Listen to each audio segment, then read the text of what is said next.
Good evening. Shooter speaks in court about what happened. This is 1 day ago. Speaks in court, ex-con explains. My next one will be about the charge card shooter charged with sickening things because the shooter was found on his personal laptop child porn. So anybody know how bad and disgusting that is? Yeah. He's fucked. And everything. And I'm about to show you another video of court footage of charge card assassin. It doesn't add up.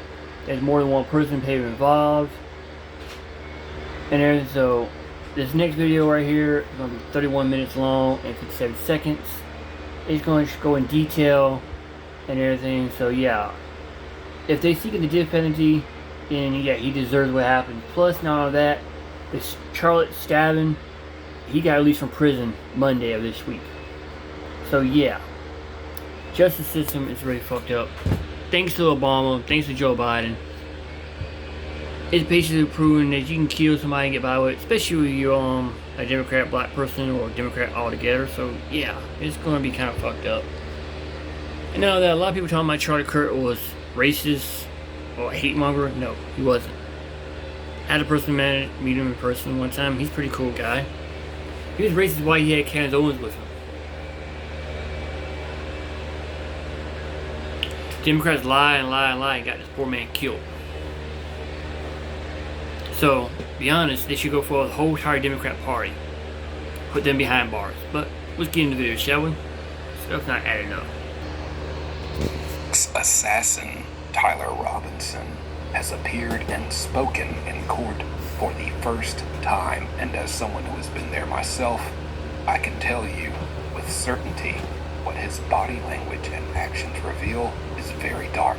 Now, this is after an alleged text message transcript has been released to the public between Tyler Robinson and his trans lover. The only thing is, absolutely nobody on the internet is buying it for 1 second. I'll explain why. Then finally, a bomb squad responded to the Turning Point USA headquarters today, Charlie Kirk's own organization, after a suspicious and frightening duffel bag was placed on location. I'll explain everything. Let's get started.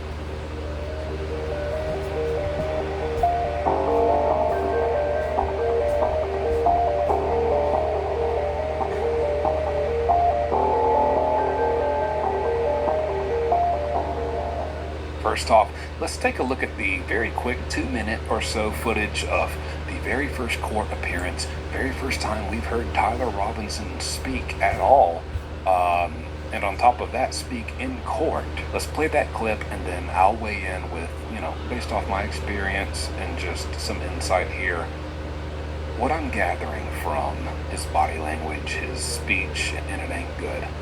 Take a look. Court's information, we did file just recently within the last few minutes a notice of intent to seek the death penalty. That was filed by Utah County Attorney Jeff Gray, so that should be in the court's file. Lastly, I would just indicate to the court and to, at this point, Mr. Robinson, that we are prepared to collect all of the discovery in this matter and get that turned over to the defense as soon as possible. Rule 16 requires us to provide what we have relied on in charging the information and bringing these charges within 5 days once it's requested. So that'll be prepared to disseminate to the defense as soon as possible. Thank you, Mr. Commander.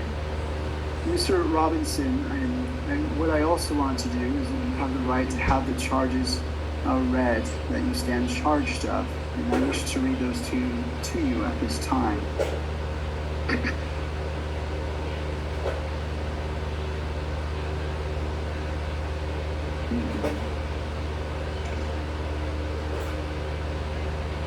Mr. Robinson, for count 1, aggravated murder, a capital felony in violation of Utah Code annotated 76-5-202, in that on September 10th, 2025 in Utah County, the defendant, Tyler James Robinson, intentionally or knowingly caused the death of Charlie Kirk under the following circumstances.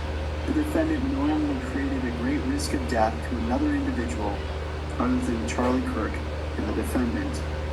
Notice conviction of this offense may carry the death penalty, or pursuant to Utah Code 763-207.7, a mandatory term of imprisonment for life without parole, or an indeterminate term of not less than 25 years, and that may be for life. So I'm sure you almost for a second retracted to thinking, I'm just looking at a photo, a screenshot, a still image of this guy. This isn't actual video of him in court. Oh, yes it is. Obviously, I mean, it's not in court, it's via video. But yeah, no, that's him. That's how still, unresponsive, and emotionless, unempathetic, just no reaction that he was. And, you know, the general consensus, which I agree with pretty much, across social media and across, you know, I've seen experts, you know, weigh in. Also like Dr. G, who is a body language analysis expert on YouTube, very large, successful channel. Go check him out. He has a video on this exact thing. Yeah, he's pretty much just unresponsive, emotionless. He doesn't care. He has no sympathy, empathy, no regrets, no remorse. That's the pretty much widespread opinion across the internet. And I agree with that. It's not that I don't agree, but I would like to add something to that. As someone who has been there, I've been in his chair, not for the reasons he's there, not for the reasons he's in that chair, not for the reasons he's in that court and going through this hearing. But I have been there and gone through it and had my charges read out to me, and it's almost humiliating, and at least to a normal person who feels things, you know. I don't know about him, but it's like, you know, you get your name called up in front of everyone, and you appear, whether it's in person or whether it's via video. You know, there's still many people spectating, and for me, it's embarrassing. Like, you know, everyone's wondering, like, why would I do this? Like, what a piece of crap I am.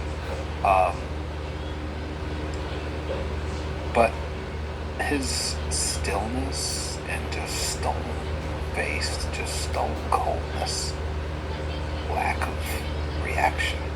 It reminds me of, this is not how I was in court, but I did not appear in court until at least a year or two later. Actually, 2 years later, after I got arrested.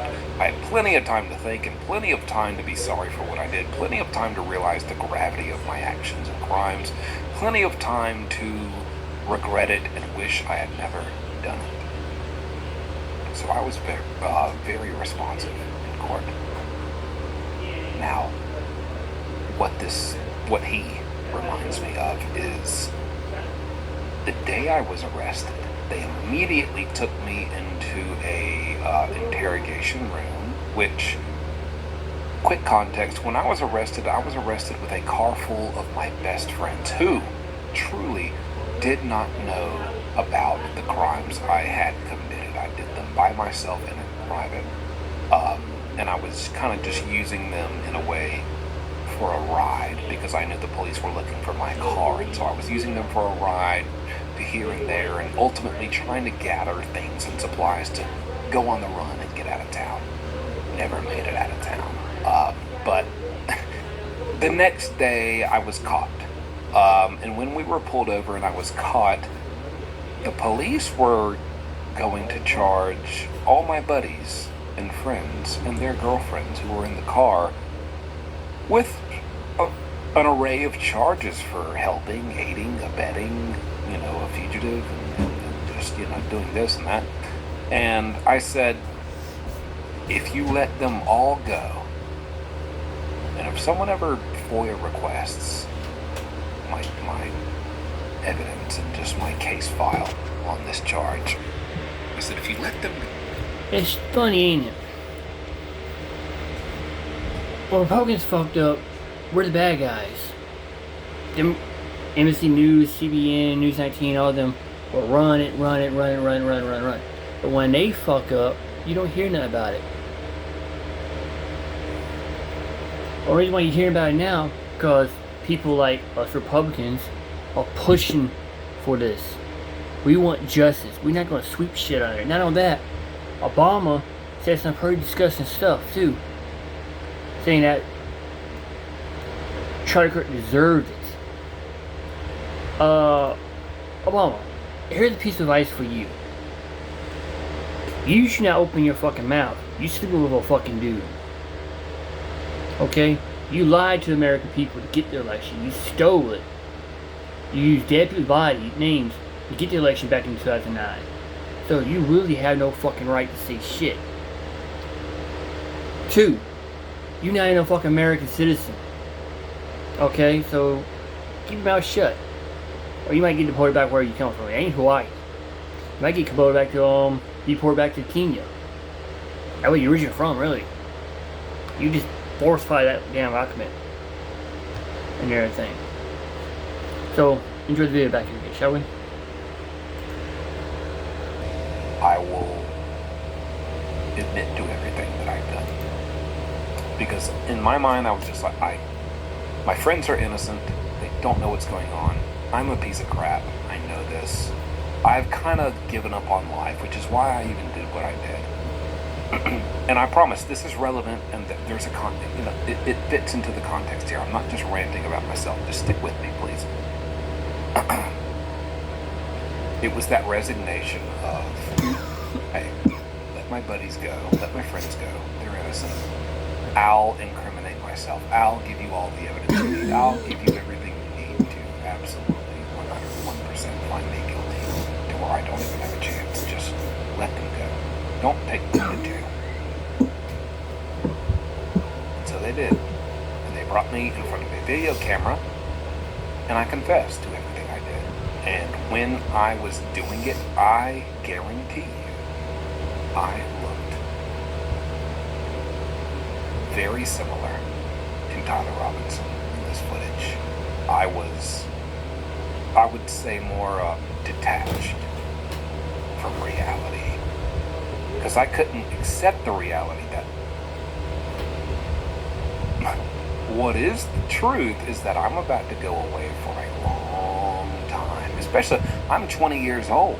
I'm going away for 10 years. That is half the life I've lived on Earth. And I deserved it. I deserved it. Throwing that out there. But I'm just saying, as a kid, in that moment, I'm like, oh, this might as well be forever. And I became very detached. Everything felt very surreal. Things started, they weren't hitting me. I couldn't grasp the reality of my situation. But I also, aside from that, deep down knew, this is bad. You really screwed up this time, and you're gonna pay. And I, as a 20-year-old young man who had never really been through any kind of prison time or big consequences for big actions, I said, I don't want to do this. I mean, you watching, think right now, for whatever reason, if you had to go to jail for 30 days, that's a lot. 30 days? Wow, that's a whole month.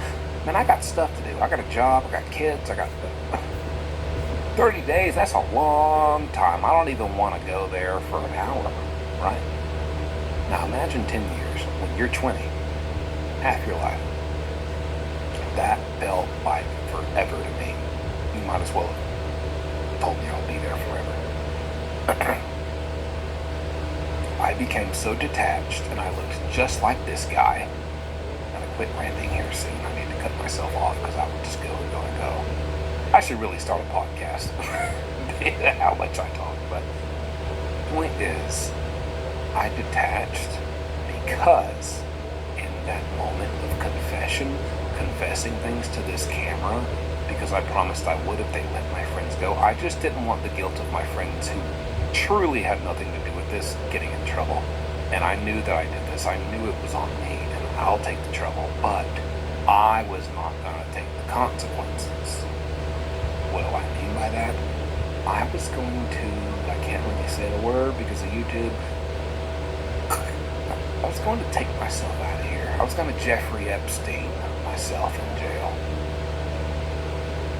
Maybe that's a bad comparison. I don't want to have my name in the same sentence as them. But I was going to take myself out of the equation.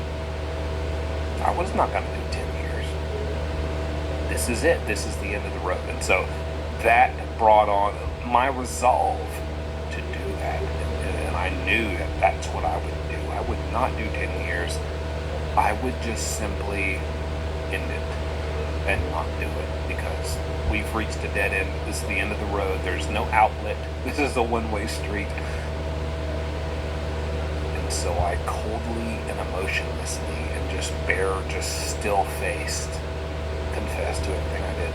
And I just stared at the camera the whole time with the same eyes as him, as Tyler, and the same expression as him as Tyler, and the same just lackadaisical, there's no inflection. It's very just blah, blah, blah, blah, the bare minimum, the basics of, if I even need to utter any words. That is what I recognize in him when I see him, because I've been there. And I will tell you, I've tried over 15 times after that in that county jail, which I spent 2 years in. So during those 2 years, I made 15 attempts to do that to myself. And I will honestly tell you, I did not have the guts to go through with it. No matter how many hours I would lay awake at night and convince myself, I do not want to spend 10 years in prison. It is hopeless. Even if I make it out of here, I might not make it out. I'll go down there, and I'm so prideful. I have such an ego. I'm going to mouth off to someone if they mouth off to me, and I'll probably get stabbed and killed, and I won't even make it out of here. And even if I do, I have no education. I haven't been to college. I don't know how to do anything. I don't have any skills. I don't know any trades. I'm just going to be a piece of crap. I'll be in my 30s, and when you're 20, 30s feel old to you. And then now that I'm in my 30s, I'm like, it's not. I'm kind of the best I've ever been, But that's how I felt, and I just convinced myself this is just the best thing to do. Is just to, and I made 15 attempts in that county jail, and every single time nobody caught me, nobody stopped me. I didn't get, nothing was prevented. 15 times I tried, and 15 times I couldn't go through with it. I just didn't have the balls to do it. And now I'm so glad I didn't do it. But I'm opening up about that, not to make this about me, but just to tell you I understand so much where his mind is at, because we know he told his father, he confessed to his father what he did. And then after he confessed to his father what he did, he told him, I would rather eliminate myself than let the police capture me.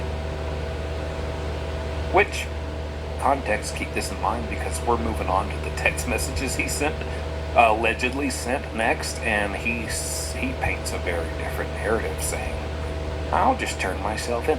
He told his own father, which, if you do something like this and you're a young kid, you're 22, and you just, oh my gosh, you realize you have effed up big time, and you tell your pappy, you tell your father, I need guidance. I mean, who do I run to when something this serious is the case?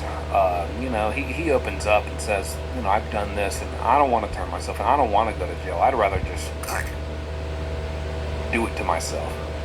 And then he tells, you'll see in the next messages. Just keep that in mind. But I see that detachment, the same detachment I had when I'm confessing and giving every piece of information to the police, because I know I'm putting the nail in my own coffin. But it doesn't matter. It doesn't even matter. You know why? Because within a week or two, I won't even be here anymore. That's how serious I was. And that's why I felt such detachment and just no emotion, no reaction, just nothing. I was a zombie, just like this guy was. And yesterday. And I'm telling you, he has those thoughts already. That's why he's in a turtle suit. Do you know why they put you in that? If you don't, then you hadn't watched my previous 2 or 3 videos on him. You need to. That's why they put you in it. He's going to be held in that for about 60 days maximum.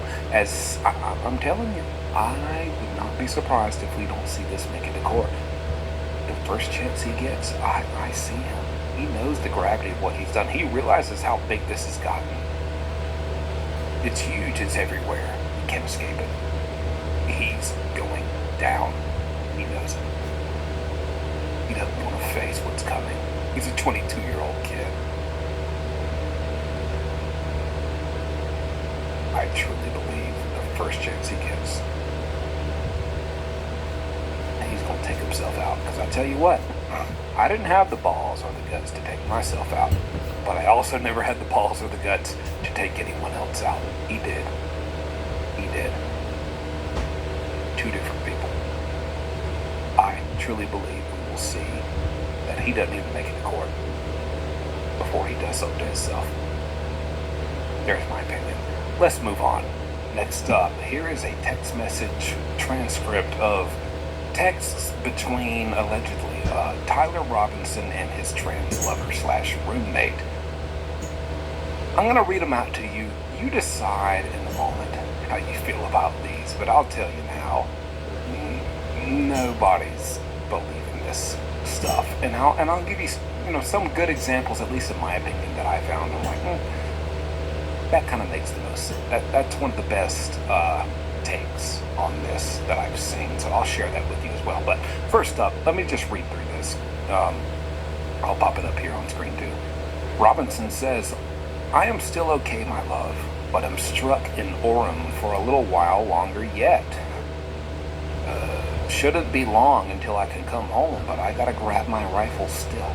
To be honest, I had hoped to keep this secret till I died of old age. I am sorry to involve you. Who is this? Jack from Titanic? This sounds very poetic and lovey-dovey. Roommate says, you weren't the one who did it, right? Robinson says, I am. I'm sorry. Roommate says, I thought they caught the person. Robinson says, nope, they grabbed some crazy old dude, then interrogated someone in similar clothing. I had planned to grab my rifle from the drop point shortly after, but most of that side of town got locked down. It's quiet, almost enough to get out, but there's one vehicle lingering. Roommate says, why? To all that, all you have to say is, why?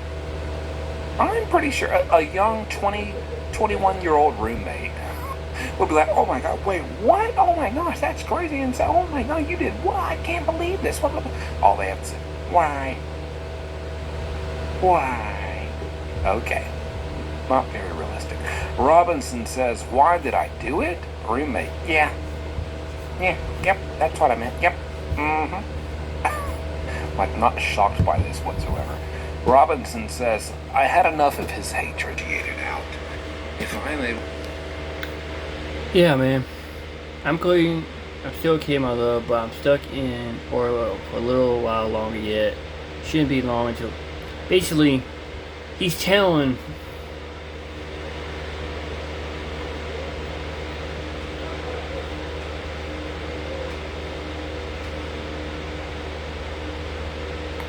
Basically, they're just telling you there's more people right here. And Charlie Kirk was not a hateful person. He was not... None of that shit.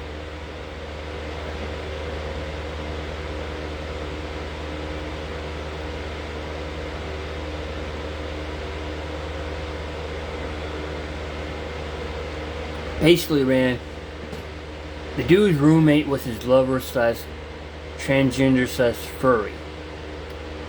He was not a Republican.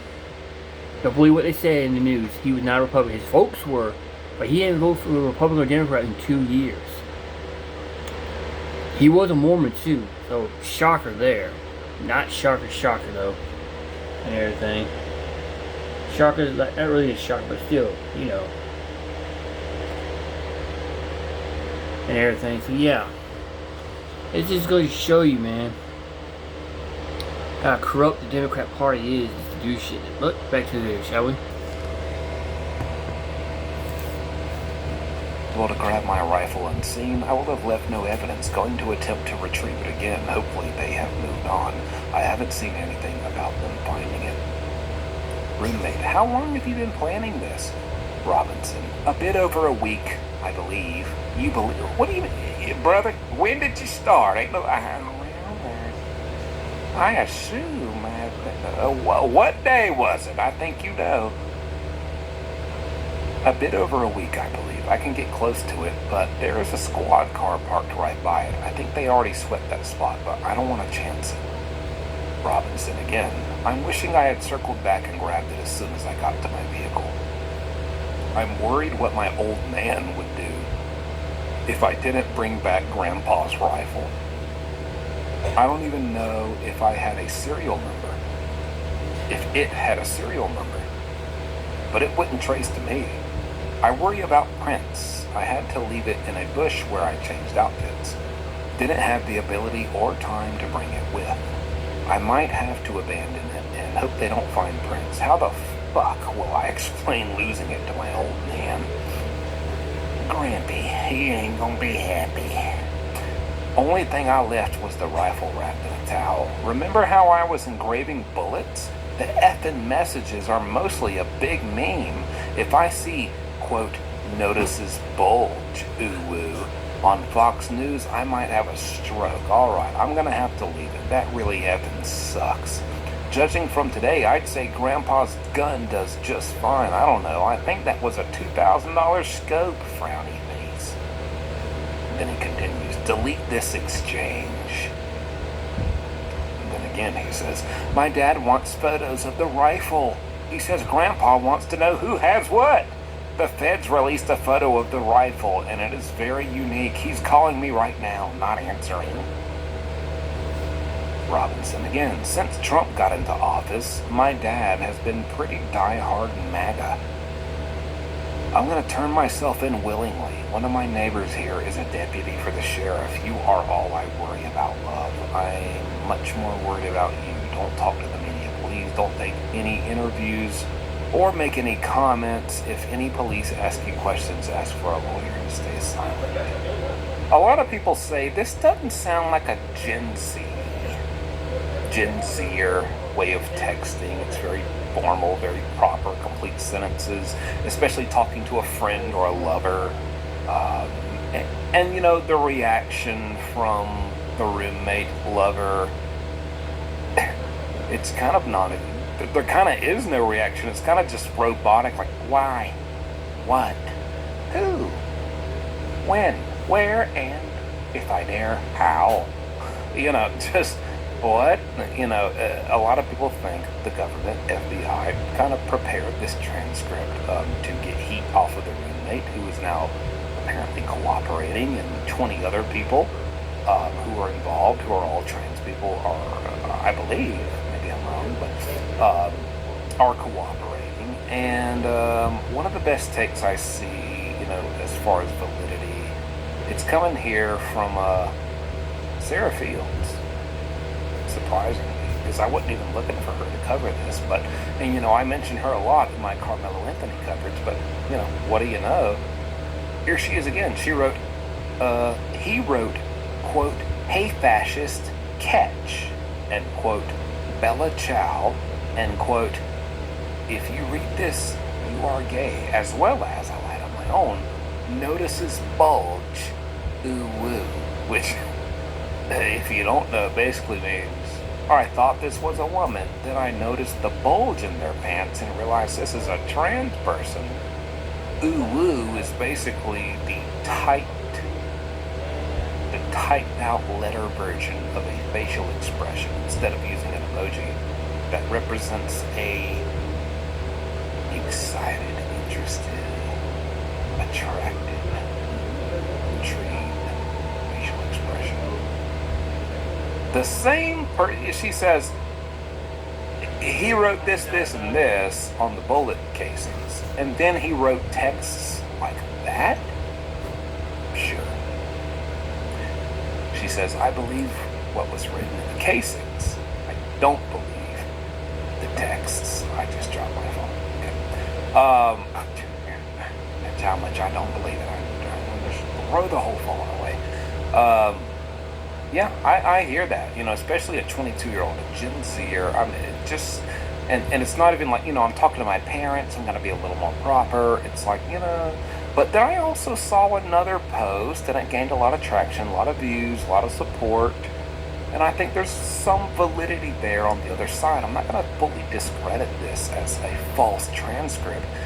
They kind of pointed out, hey, remember, and I don't know how many of you know this, but Tyler Robinson was a 4.0 GPA student. Very smart, very intelligent. He was chronically online and got corrupted by this crap on the internet. But at his core, he was a 4.0 GPA student. So, I mean, I'm not expecting them to just, type out gibberish and text slang and emojis. If he formed some lengthy, coherent, educated sounding sentences, I mean, that's not beyond the realm of belief for me that he could have done that. I mean, he's a very intelligent young man.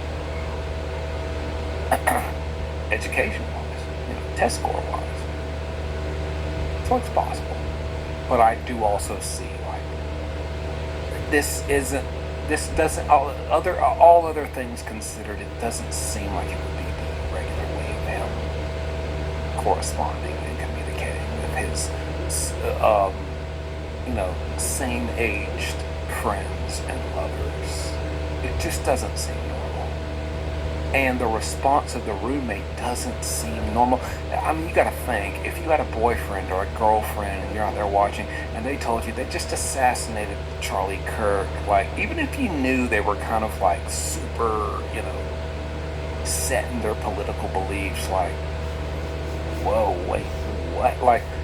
The roommate didn't really react that much or strongly enough or really have that much to say other than, huh? Was it you? Why? Huh. Wow.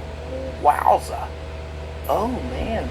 I don't know. I feel like, especially this is huge everywhere. You can't go anywhere without knowing about this. And just for them to just not have really any visceral reaction. Very suspicious. But anyways.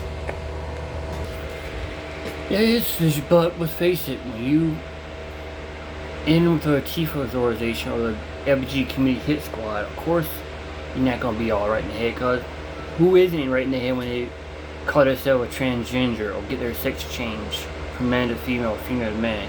You're not right in the head to begin with, so nothing new there. Good night.